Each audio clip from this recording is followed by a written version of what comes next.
Hello friends, நான் இன்றைக்கி காலையில் வந்து சப்பாத்தியும் டாலு தாங்க பண்ணேன். தக்காளி கூட்டு, அதாவது பாசிப்பருப்பு போட்டு தக்காளி கடைசல் பண்ணேன். ஸோ அந்த பண்ணும்போதே நான் என்ன பண்ணேன்னா, அந்த வாழைக்காவை வந்து வேக வச்சுருக்கேன். இந்த வாழைக்காய் வச்சு இன்றைக்கி ஒரு கோலா உருண்டை குழம்பு தான் பண்ண போகிறேன். அதை தான் உங்கள்கிட்ட என்ன பாதி வாழைக்காய் நினைப்பீங்க, எங்கள் 2 பேருக்கு தாராளமாக போதும். ஸோ அதனால் எடுத்து வச்சுருக்கேன், வேக வச்சுட்டேன். இப்போ வந்து தக்காளி, அடுத்தது பச்சை மிளகாய், அதுக்கு தேவையான சின்ன வெங்காயம், தேங்காய். இப்போ வந்து அது அடுத்தது வந்து சாயங்காலத்துக்கு வெள்ளைப்பட்டாணி பார்த்தீங்களா, சுண்டல் போடுறதுக்காக ஊற வச்சுருக்கேன். ரைஸ் ஊற வச்சுருக்கேன். இந்த கோலா உருண்டை வந்து அப்படியே வெறுமையாகவும் ஸ்நாக்ஸாக சாப்பிடலாம். இது வந்து குழம்பாகவும் பண்ணலாம். நான் இன்னைக்கு பண்ண போகிறது குழம்பா பண்ண போகிறேன். இந்த டால் வேறு இருக்குது, இதை வச்சுட்டு தான் நாங்கள் இன்றைக்கி சாப்பிட போகிறோம். கீரை இருக்குது, கீரை வேணால் பொரியல் பண்ணிக்கலாம் அப்படின்னு நினச்சிருக்கேன். இதுதான் நான் மத்தியானம் செய்ய போகிற டிஷ்ஷு. அடுத்தது இன்னும் ஒரு டிஷ்ஷு உங்ககிட்ட நான் செய்யணும்னு சொல்கிறேன். கொத்தமல்லி ஊறுகாய், கொத்தமல்லி இலை இருக்குது பார்த்தீங்களா, அதில் ஊறுகாய் பண்ண போகிறேன். அந்த டிஷ்ஷையும் நான் உங்ககிட்ட வந்து நான் செய்கிற முறையை காமிக்கிறேன். வாங்க இப்போ வீடியோக்குள்ள போகலாம். நம்ம வேக வச்சு வச்சுருந்தோம்ல வாழைக்காய், அதை நல்லா கேரட் துருவரில் வச்சு நான் துருவி வச்சுருக்கேன். உங்களுக்கு மேஷர் இருந்ததுன்னா மேஷரில் கூட பண்ணிக்கலாம். இந்த மாதிரி பண்ணி வச்சுக்கணும். இப்போ நான் வந்து மண்சட்டியில் தான் வந்து நான் வந்து அந்த கோலா உருண்டை போட போகிறேன். அதனால் வந்து எண்ணெய் அதில் காய வச்சுருக்கேன். இப்போ இதுக்கு வந்து பெரிய வெங்காயம் ஒரு வெங்காயம் வெட்டி வச்சுருக்கேன். ஒரே ஒரு பச்சை மிளகாய், கொஞ்சம் கருவேப்பிலை. இப்போ இதை இதில் போட போகிறோம். அடுத்தது வாழைக்காவாக இருக்கிறதுனால கொஞ்சம் பெருங்காயம், அடுத்தது கொஞ்சம் மஞ்சத்தூள் போட்டுக்கலாம். கொஞ்சம் போல் காரப்பொடி, அதாவது தனி மிளகாத்தூள். அடுத்தது கொஞ்சம் போல் இஞ்சி பூண்டு பேஸ்ட்டு. நம்ம வந்து தாளிக்கும் போது போடுவோம், இதில் கொஞ்சம் போட்டுக்கலாம். அப்போனா அதை சாப்பிடும் போது நல்லாயிருக்கும். இப்போ இதெல்லாம் ஒன்று சேர வந்து பசங்க தண்ணியே விடக்கூடாதுங்க. அரை வாழைக்காய் தான் போட்ட பாருங்கள், எவ்வளோ வரும் பாருங்கள். போண்டா நீங்கள் பாருங்களேன், நீங்கள் கோலா உருண்டை எவ்வளோ வருதுன்னு பாருங்கள். எங்களுக்கு அது தாராளம். ஒரு வாழைக்காய் இருந்ததுன்னா கிட்டத்தட்ட 4 பேர் 5 பேர் சாப்பிட்லாம். நல்லா குழம்பு வச்சு சப்பாத்திக்கு நல்லாயிருக்கும். இப்போ நான் வந்து மெஷரிங் கப்பில் கடலை மாவு எடுத்து வச்சுருக்கேன். நமக்கு தேவையானது போட்டு போகிறோம். இவ்வளவும் தேவைப்படாது, 1/2 கப்பு போட்டிருக்கேன். அதே மாதிரி அரிசி மாவு வறுத்தது வறுக்காது எது வேணால் எடுத்துக்கோங்க. இதில் ஒரு 2 ஸ்பூன் போல் போட்டுக்கலாம். சின்ன ஸ்பூனுக்கு 2 ஸ்பூன். இப்போ நான் இதில் உப்பு போடலை, இனிமேல் தான் போடணும். உங்களுக்கு தேவைப்பட்டால் மட்டும்தான் நீங்கள் தண்ணி தெளிக்கணும், இல்லைன்னா தண்ணி தெளிக்கணும். ஏன்னா வாழைக்காயில் வந்து உங்களுக்கு தண்ணி இருக்கும், வெங்காயத்தை தண்ணி இருக்கும். தண்ணி வந்து நம்ம தெளிச்சிட்டோம்னா அப்புறம் வந்து மொறுமொறுன்னு இருக்காது. அதனால தான் நம்ம தண்ணி தெளிக்க வேண்டாம். இப்போ எல்லாமே போட்டுட்டோம். இதில் கொஞ்சம் போல் நான் உப்பு போட போகிறேன், கொஞ்சம் போல். ஏன்னா நான் உப்பே போடலை, உப்பு கொஞ்சம் போல் போடுறேன், நிறைய வேண்டாம். எப்போதுமே எண்ணெய் பலகாரத்துக்கு உப்பு நிறைய போடாதீங்க, கொஞ்சம் கம்மியாகவே போடுங்க. இது ரொம்ப டேஸ்ட்டாக இருக்கும். சப்பாத்திக்கு, வெறுமை சாதத்துக்கு கூட நல்லாயிருக்கும். அது அவ்வளோதான். தண்ணியை நான் ஊற்றலை பாருங்கள். இதே தான் நான் உருட்டி இப்போ இந்த மண் சட்டியில் எண்ணெய் காய வச்சுருக்கேன். இதில் பொரிக்க போகிறேன். இதில் தான் நான் தாளிக்க போகிறேன்.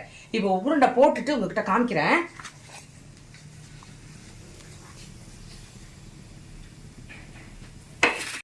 பாருங்கள், 11 உருண்டை இருக்குது. இப்போ நம்ம இந்த எண்ணெய் காஞ்சிருச்சு, நம்ம போட போகிறோம்.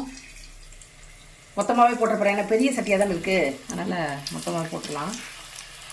எண்ணெய் நல்லா காஞ்சிட்டதுனால சிம்மில் வச்சுக்கோங்க, இல்லைன்னா கறிக்கிறோம். மேலே கறிக்கிறோம், உள்ளே வேகாது. அதனால் நான் சிம்மில் தான் வச்சுருக்கேன்.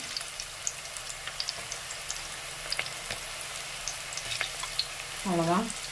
இப்போ முதல்ல உடனே பரட்ட வேண்டாம், கொஞ்சம் ஒரு 2 மினிட்ஸ் கழிச்சதுக்கப்புறம் நம்ம பரட்டி போடலாம். இப்போ அதுக்கப்புறம் இதை நம்ம தாளிக்கணும் இல்லையா, அதுக்கு வந்து நான் சின்ன வெங்காயம் வெட்டி வச்சுருக்கேன். சின்ன வெங்காயம், பச்சை மிளகாய், அப்புறம் வந்து தேங்காய், சோம்பு, கசகசா வச்சு அரைச்சி வச்சுருக்கேன். அப்புறம் இது வந்து தக்காளி பேஸ்ட்டு அரைச்சி வச்சுருக்கேன், மிளகாத்தூள், இஞ்சி பூண்டு பேஸ்ட்டு. இப்போ இதை வறுத்துட்டு அதுக்கப்புறம் தாளிக்கிறத உங்கள்கிட்ட காமிக்கிறேன், எடுத்துகிட்டு காமிக்கிறேன். பாருங்கள், நல்லா பொரிச்சு எடுத்துட்டேன். இதுவே நம்ம டீ கூட சாப்பிட்லாம், நல்லாயிருக்கும். இப்போ வந்து அதே சட்டி தான், அதே எண்ணெய் தான். இப்போ பாருங்கள், எண்ணெய் நல்லா காஞ்சிருக்கையா, கடுகு போட்டுக்கலாம். அடுத்தது புரிஞ்சிச்சு, நம்ம வெங்காயம், சின்ன வெங்காயம் வச்சுருக்கோம்ல, அது போடலாம்.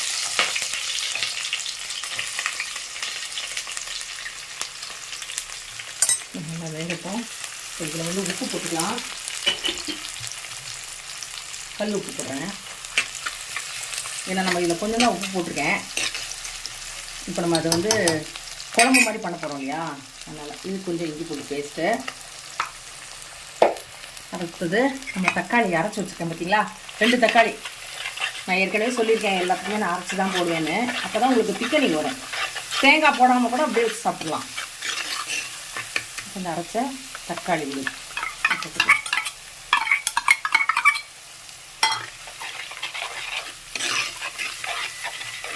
தேவையான மஞ்சள்தூள்,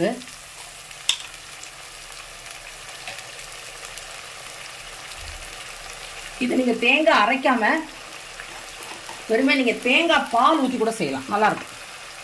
ஆனால் நான் இன்றைக்கி அரைச்சி தான் போட்டிருக்கேன். நல்ல மையா தேங்காய், சோம்பு, கசகசா அரைச்சிட்டேன். அடுத்தது நம்ம அரைச்சி வச்சுருக்கோம்ல குழம்பு மிளகாத்தூள், அது ஒரு கரண்டி போடுறேன். அடுத்தது மிளகாத்தூள் காரத்துக்கு தகுந்த மாதிரி அரை கரண்டி போடுறேன்.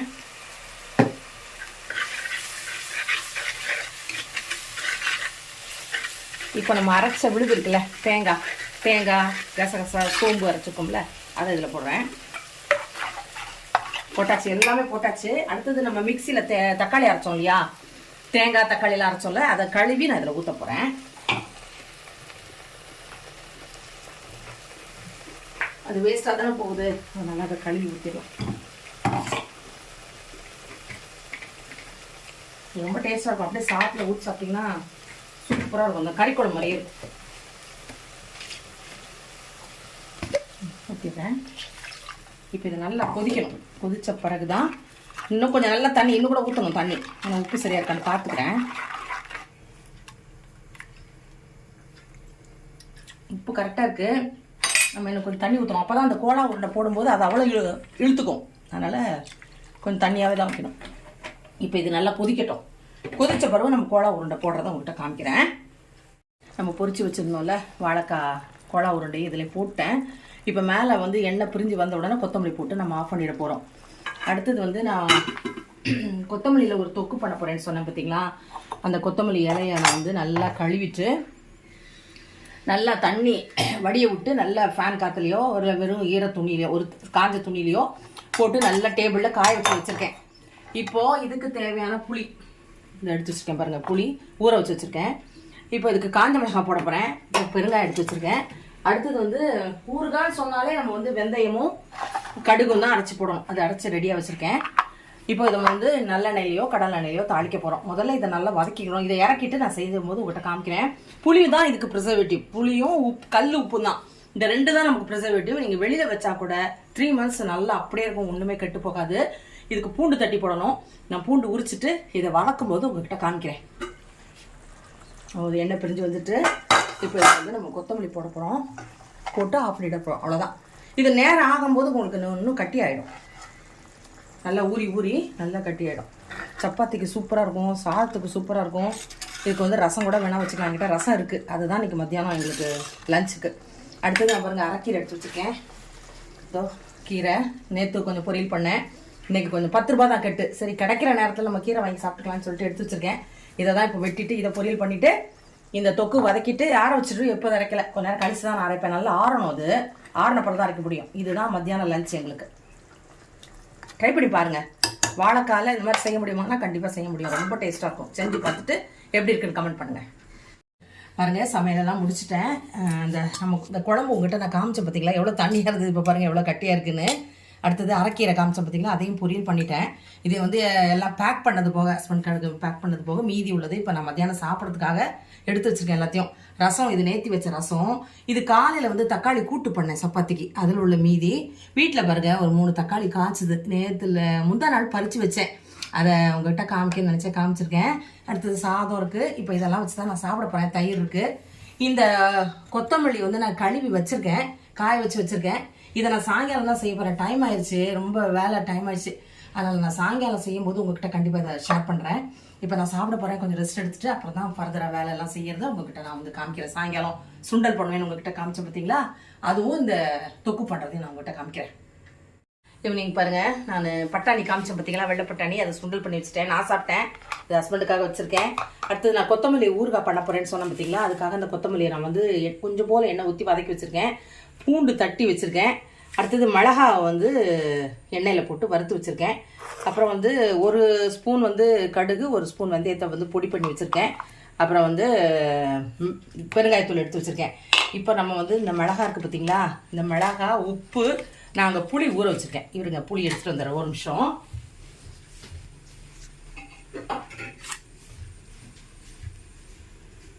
இங்கே இருக்கு பாருங்கள் புளி. இப்போ இந்த புளி வந்து தேவையான புளி போட போகிறேன். இந்த இவ்வளோ இதுக்கு இவ்வளோ புளி போடுறேன், நம்ம ஒரு பெரிய நெல்லிக்காய் அளவுக்கு. சரியா? போட்டு இப்போ நம்ம வந்து அரைக்க போகிறோம். கல் போட போகிறோம். நீங்கள் வந்து ஊறுகாய்க்கு, தொக்குக்கு, இதுக்கெல்லாம் நீங்கள் வந்து உப்பு கல் போட்டிங்கன்னா ரொம்ப நாள் வரும். சரிங்களா? அது உப்பு போட்டாச்சு. இப்போ ஃபஸ்ட்டு இதை அரைச்சிட்டு அதுக்கப்புறம் வந்து இதை அரைச்சிட்டு அதுக்கப்புறம் நான் தாளிக்கிறத காமிக்கிறேன். இப்போ பாருங்கள், அரைச்சிட்டோம் பார்த்தீங்களா? தண்ணியை ஊற்றக்கூடாது, இந்த புளியில் இருக்க தண்ணியை தான் ஊற்றி அரைக்கணும். எவ்வளோ நம்ம கொத்தமல்லி வச்சோம் எவ்வளோன்னு வந்துருக்கு பாருங்களேன். இப்போது நான் வந்து நல்லெண்ணெய் ஊற்றிருக்கேன். இது காஞ்ச பிறகு நம்ம கடுகு போட போகிறோம். அப்புறம் வந்து நம்ம அந்த பூண்டு நசுக்கி வச்சுக்கோம்ல, பூண்டை வெட்டி கூட போடலாம், இந்த தோலோட நசுக்கியும் போடலாம். நான் பெரிய பூண்டாக இருக்கிறதுனால 3 பூண்டு எடுத்து நசுக்கி வச்சுருக்கேன். கடுகு நல்லா பொடிட்டோம். இது வந்து தயிர் சாதத்துக்கு, தோசைக்கு, சப்பாத்திக்கு, அடுத்தது வந்து சாதத்துக்கு நல்லா சூடாக சாதம் போட்டு பசங்களுக்கு இப்படி கொத்தமல்லினா சொன்னால் சாப்பிட மாட்டாங்க. இப்படி கடலை கொடுத்து பாருங்க எப்படி சாப்பிட்றாங்கன்னு பாருங்க. சூப்பராக இருக்கும். நல்லா வெளியிலே வச்சு சாப்பிட்லாம். ஃப்ரிட்ஜுக்குள்ள வச்சாலும் வச்சுக்கலாம். வெளியில் வச்சு சாப்பிட்டிங்கன்னா நம்ம ஒன்றும் சூடெல்லாம் பண்ண வேண்டியதில்லை, அப்படியே எடுத்துடலாம். ஃப்ரிட்ஜில்னா ரூம் டெம்பரேச்சர் ஒன்றும் வெயிட் பண்ணணும். உப்பெல்லாம் கரெக்டாக இருக்குது. உப்பு புளி சூப்பராக இருக்கு. இப்போ இதில் வந்து நான் பூண்டு தட்டி வச்சுருக்கேன். தோலோட கூட தட்டலாம், ஆனால் இது மலை பூண்டு, அதனால் தோலோட தட்டலை.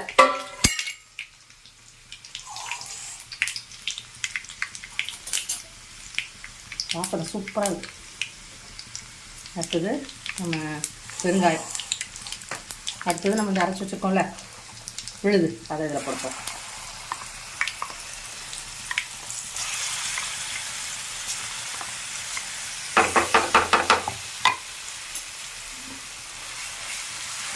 நல்லா இது வந்து ஒன்று சேரணும்,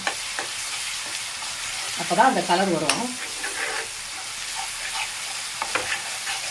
இதையும் நல்லா வலிச்சு போட்டுட்டு இந்த பொடி போடுவோம்ல, அப்போ நான் கிட்ட காமிக்கிறேன். பார்த்தீங்கன்னா எப்படி எண்ணெய் பிரிஞ்சு எவ்வளோ எண்ணெய் ஊற்றணும் அவ்வளோத்து இழுத்துச்சு. இப்போ அவ்வளோ வெளியில் வந்து பாருங்கள். இப்போ நம்ம இந்த பண்ண டயத்தில் நம்ம வந்து பொடி பண்ணி வச்சுக்கோம்ல, கடுகு வெந்தயம், அந்த பொடி நல்லா அப்படி 1 ஸ்பூன் போடுங்க. அவ்வளோதான். சூப்பரான கொத்தமல்லி ஊறுகாய், தொக்கு என்ன வேணால் நம்ம வச்சுக்கலாம். ஆனால் இது ஊறுகாய் மாதிரி தான் இருக்கும், ஏன்னா புளி இருக்குது.